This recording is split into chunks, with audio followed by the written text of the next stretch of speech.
ආයුබෝවන් කියලා ඔයගොල්ලෝ හැම මගේ YouTube channel එකට පිළිගන්නවා. ඉතින් මම අද ගෙනාවේ සුපිරි වීඩියෝ එකක් ඉලෙක්ට්‍රොනික කොම්පෝනන්ට් ඊට පස්සේ ඉලෙක්ට්‍රොනික charger එකක් ගෙනාවා. මේක හොඳ charger එකක්. මේක voltage වෙනස් කරන්න පුළුවන් charger එකක්. මේකත් මම අද ගෙනාවා ඔයාලට වීඩියෝ එකේදී review කරන්න. ඉතින් දිගටම වීඩියෝ එකත් එක්ක රැඳිලා ඉන්න. එහෙනම් වීඩියෝ එකට ලයික් එකක් දාන්න, subscribe කරලා නැත්නම් subscribe කරන්න, වීඩියෝ එක share කරලා පොඩි support එකක් දෙන්න. ඉතින් මේ charger එක ගැන මම ඉස්සරලාම කියන්න. ඊට පස්සේ අපි ඊළඟ component ටික පිළිබඳව පොඩ්ඩක් බලමු.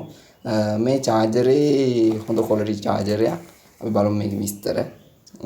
ඉතින් මේකේ අපිට 12 volt ඉඳන් 24 volt වලට voltage එක මාරු කරගන්න පුළුවන් කියලා මෙතන ඒගොල්ලෝ සඳහනක් දාලා තියෙනවා.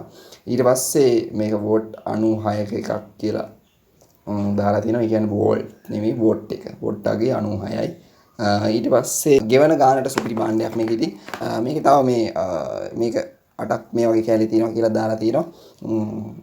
ඊට පස්සේ voltage මෙතන අපිට දාලා තියෙනවා voltage මාරු වෙන විදිහ 12 volt 16 18 19 20 22 24 විදිහට තමයි මේකේ මාරු කරන්න පුළුවන්. ඊට පස්සේ ඇම්පියර් එකත් 4.5 ඉඳන් 4 දක්වා අඩු කරගන්නත් පුළුවන්. ඇම්පියර් එක නම් ලොකු වෙනසක් කරගන්න බෑ. ඉතින් ගෙවන ගානට වටින එකක්. මේක මිල ගණන් මම කියන්නම් මේක විස්තර ටික ඔක්කොම කියලා අපි ප්ලග් කරලා බලමු. ඊට පස්සේ මේක නිෂ්පාදනය කරන්නේ made in China. China වලින් තමයි මේක නිෂ්පාදනය කරන්නේ. ඊට පස්සේ ගත්තම වෝට් 70 ඉඳන් 96 70 120 කියලා තියෙනවා. මේකෙන් තුනක් මේ තියෙන්නේ 96 එක. ඊට පස්සේ ගත්තම මේකේ සයිඩ් එකකින් දාලා තියෙනවා මෙතන මේ විදිහට වෝල්ටේජ් මාරු කරනකොට LED බල්බ් එකක් ඒ වෝල්ටේජ් වලට අදාළ අපිට සිග්නල් එකක් LED බල්බ් එකකින් දෙනවා කියලා. ওই ටික තමයි මේකේ පිටින් තියෙන්නේ. ඉතින් බැලුවම ඔයාලට කියන්න. ඊට පස්සේ මෙතන නිකන් ෆොටෝස් එකක් දාලා තියෙනවා. එච්චරයි. අපි මේක අන්බොක්ස් කරගෙන බලමු. right. ඇතුළේ ඉතින් මේක මේ විදිහට තියෙන්නේ. මේක අපට ඉස්සලාම අදාළ charger එක මේ තියෙනවා. මේක power pack එකක්. charger එකක් කිව්වට මේක power pack එකක්. මෙන්න මේ විදිහට power pack එක තියෙනවා. මෙතන LED bulb set එකක් තියෙනවා. ඊට පස්සේ මෙහෙ පොඩි විස්තර ටිකක් තියෙනවා. මෙතනින් අපිට පේනවා මේ හොඳ quality එකක් තියෙනවා. මේක ඇත්තටම ගෙවන ගානට සුපිරි අපි ගාව තියෙන අඩුවටම තියෙන හොඳ power pack එකක්. ඔයාලට ගෙන්න ගන්න පුළුවන් ගෙදරට. ඒක මම ඉස්සරහට කියන්නම්. එතකොට ඒක අපි පැත්තකින් තියාගමු. මේ විදිහට බලමු මේකේ තව මොනවද තියෙන්නේ කියලා. ඊට පස්සේ මෙන්න මේ විදිහට ජැක් ටිකක් තියෙනවා. ඔයාලට පේනවා මේ විදිහට ජැක් ටිකක් තියෙනවා. ඒකත් මම පැත්තකින් තියන්නම්. ඊට පස්සේ ගත්තම මෙන්න මේ කේබල් එක. බලන්න මේකත් quality. මේ ගෙවන ගානට මේ වගේ වයර් එකක් දෙනවා කියන එකත් පුදුමයි. ඉතින් මේ හොඳ quality වයර් එකක්. ඇත්තටම ගොඩක් වටිනවා මේ ගානට. ඉතින් ඔයාලට මම මේක දිගහැරලා මීටර කීයක් වගේ තියෙනවද කියලා අපි බලමු. හරියට මීටරයක් තියෙනවා මේ වයර් එකත්. මීටර එක දිගක් තියෙනවා. ඉතින් මේ වයර් එකත් හොඳ quality එකක්. අපි බලමු දැන් මේක power pack එක. power pack එකේ අර කිව්වා වගේම වෝල්ට් 12 ඉඳන් 24ට මාරු කරන්න පුළුවන් කියලා මේගොල්ලෝ මෙතන ගහලා තියෙනවා. එතන අපිට වෝල්ට් 12ට එක බල්බ් එකක් මෙහෙම බල්බ් මාරු වෙන විදිහට දාලා තියෙනවා. ඊට පස්සේ මෙතන ස්විච් එකක් තියෙනවා වෝල්ටේජ් මාරු කරන්න. මේ පැත්තේ විස්තර ටික තියෙනවා. මේකේ වෝල්ට් අගේ 96යි හෙඩ්ස් ගාන තියෙනවා. ඊට පස්සේ ඇම්පියර් ගාන 4.5යි කියලා තියෙනවා.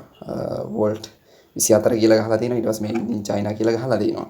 ඔය ටික තමයි තියෙන්නේ. ආයේ මේ හරි. මම මේ විදිහට මේ වයර් එක මෙහෙම ගලව ගන්නවා. ඒකත් සාමාන්‍යයෙන් මීටරයක් නැහැ. මීටර භාගයක් වගේ තියෙනවා මේ වයර් එකත්. මේ පැත්තෙන් අපි මේක ගහගමු. මේ විදිහට මේ ජැක් එක ගහ ගන්න තියෙන්නේ. right. එකක් ගහගත්තා. හරි මම මේක ප්ලග් කරගන්නවා. මේ ඉතින් මේක කරන්ට් එක ගහගත්තා. මෙතන ලයිට් එකක් පත් වෙනවා මේ විදිහට. මේක මේ ස්විච් එකෙන් මාරු කරගන්න පුළුවන් මෙන්න මේ විදිහට. ඔයාලට පේනවා ස්විච් එක මාරු කරනකොට ඒ වෝල්ටේජ් එකට අදාළ ලයිට් එකක් පත් වෙනවා. ඒකට ඔයාලට පැටලෙන්නේ නැහැ. අවශ්‍ය වෝල්ටේජ් එක ඒ විදිහට ගන්න පුළුවන්.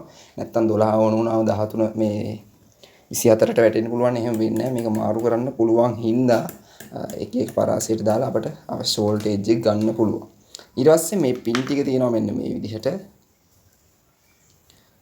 මේ පින් එක මෙහෙම ගලවලා අරන් මෙන්න මේ විදිහට මේකට මෙන්න මේ විදිහට ගහ ගන්න තියෙනවා.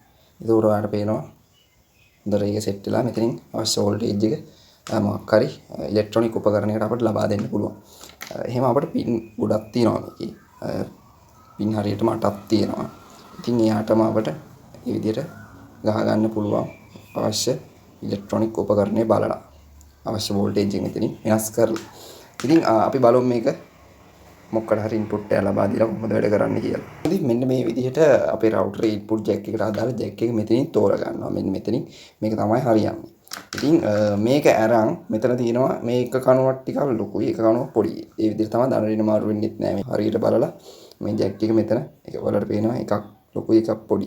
ඉතින් මේක මේ විදිහට බලලා මම මෙන්න මේ විදිහට මේකට මේක සම්බන්ධ කරගෙන රවුටරේට ගහ ගන්නවා. මෙතන 12 දා ගන්න ඕන අනිවාර්යයෙන්.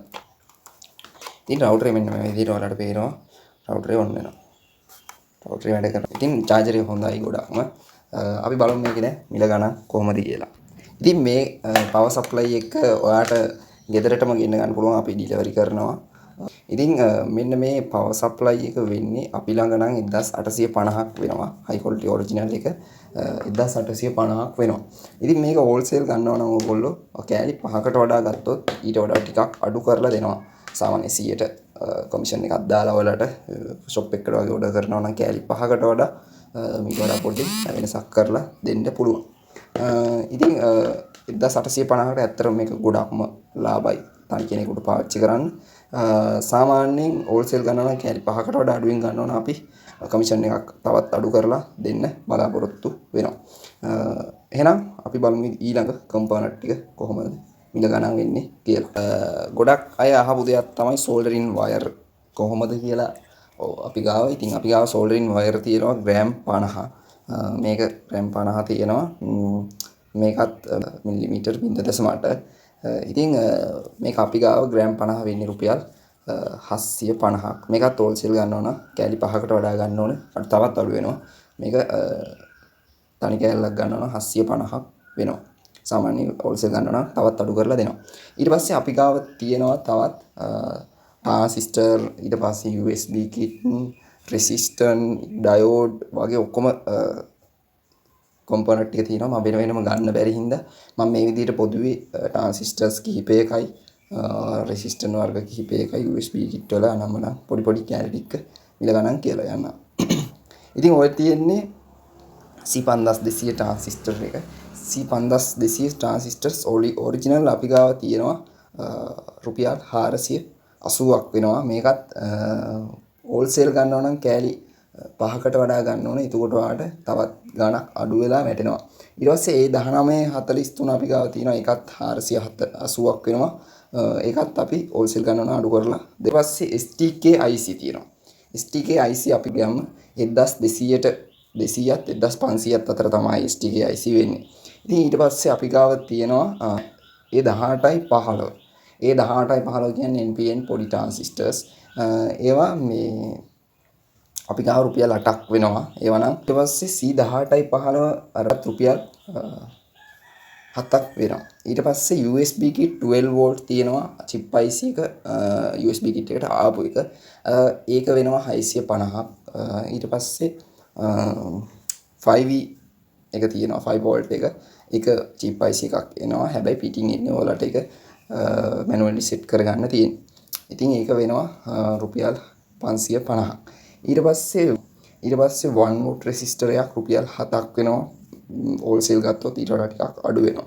ඊට පස්සේ watt කාල resistor එකක් රුපියල් 2ක් රුපියල් 1.50ක් වගේ වෙන්නේ. ඒක හෝල්සේල් ගත්තොත් චුට්ටක් අඩු වෙනවා. watt කාල watt භාගය තමයි මේ රුපියල් 3ක් වෙන්නේ. watt රුපියල් 3ක් වෙනවා. ඒක තව ගත්තොත් අඩු වෙලා යනවා 3.50ක් වගේ. ඊට පස්සේ diode ගත්තම IN 4007. එහෙම නැත්නම් ampere එකේ diode අපි ගාව වෙනවා රුපියල් 50ක් වෙනවා. ඉතින් ඒකත් හෝල්සේල් ගත්තොත් තවත් අඩු වෙනවා. තව fly back TV වලට අවශ්‍ය නම්බර ඔක්කොම තියෙනවා. ඒවා වලට ඉස්සරහට ගේන්න ඕන නම් කැමති නම් මැසේජ් එකක් දාන්න. අනිවාර්යෙන් ඒවත් දෙන්න පුළුවන්. ඉතින් අද වීඩියෝ එක ඔතනින් අවසන් කරනවා එහෙනම් මේ පවර් සප්ලයි එක ගැන තමයි අද වැඩිම කියන්න ඕනලා තිබ්බේ මට. මේක අවශ්‍ය කට්ටිය ඉන්නවනේ මැසේජ් එකක් දාන්න. හොඳ ක්වොලිටියක් තියෙන පවර් සප්ලයි එකක්. ඇත්තටම ගොඩක් වටිනවා රුපියල් 1850කට මේ පවර් සප්ලයි එකක්. සාමාන්‍ය වෙලද පොලේ රුපියල් 2500ට 2700ට යනවා. මම දරස් එක එහෙමත් දැකලා තියෙනවා. ඒ ගණන් වලට දාලා තියෙනවා. ඉතින් මේ පින් සෙට් එකත් එක්කම අපි දෙන්නේ මේකයි චාර්ජර් කේබලේ ඔක්කොම 1850ක් වෙනවා. එහෙනම් අදට වීඩියෝ එක අවසන් කරනවා. හැමෝටම ජය වේවා.